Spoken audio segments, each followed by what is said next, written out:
Yooyyaa harka funee kabajamtootaaf hordoftoota maatiiwwan chaanalii keenyaa egaa baga nagaan dhuftan isiniin jecha har'as qophii birootii walitti deebineetii jirra. Qophiin keenya kanarraa kan baay'ee namatti toludha jechuudha.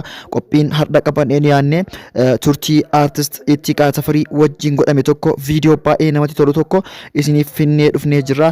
Egaa mudannoo fi akkasumas wantoota isa jireenya isaa keessatti mudatanii fi akkasumas qabsoon ammaa kun haala kamii akka keessa jiran isinitti hima jechuudha. Aartist Ittiqaa Tafarii hanga xumuraatti akka isa wajji taatan abdiin qabna. Asumaan warrootni haaraan gara chaanalii keenyaa dhufaa jirtan immoo ammuma subscribe gochuun maatii keenya tahaa nutti dabalamaa isiniin jenna. Namoonni Ittiqaa Tafarii jaalatan hundi keessanuu viidiyoo kana laayik godhachuu hin dagatina. Viidiyoo kana laayik godhaatii diina garaa gubaa isiniin jenna. Hanga xumura qophii keenyaatti aartist Ittiqaa Tafarii wajjin turtiin keessan haa ta'u isiniin jenna. Ilaa warra gumaa gatiin ni gaade gumaa kan dagannu seetanii nu yoomiyyuu hin dagannu yaa warra garaaf jedhee allaattiidhaaf nama kennu. Baay'ee bareeda sagaleen kee asittis miidiyaa irrattis CDtiin si yoo ta'e tokkuma. Ayyee galatu. Waamichuma koo kabajjee ofuu keetti baay'een si galateeffadha. Baay'een si dinqisiifadha. Ayyee ati sagantaa kee bareedaa kanarratti naaf feeruu keetiif guddaa galatoom. Ulfaadha. Mee Ittiqaan eessatti dhalatee eessa gahe? Uummatuma daawwattoota faana akka wal bartuuf mee gabaabumatti mucaa eessaati Ittiqaan?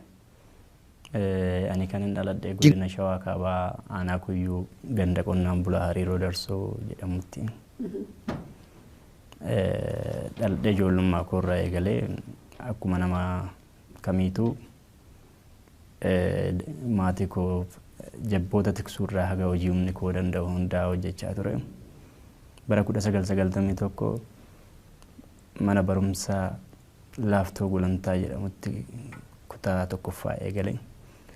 Achi haga kutaa 5 baradheen gara magaalaa Gabra Gurraachaatti kutaa 6ffaa eegale. Achuma magaalaa Gabra Gurraachaatti barumsa koo haga qophaa'inaa kutaa 12 xumure. Achi gara aartii dhufne. Gara aartii kan dhufte aartii umasi waamimoo roorroo uummata Oromoo irra jiru kana yeroo baay'ee sirbi kee ergaadha.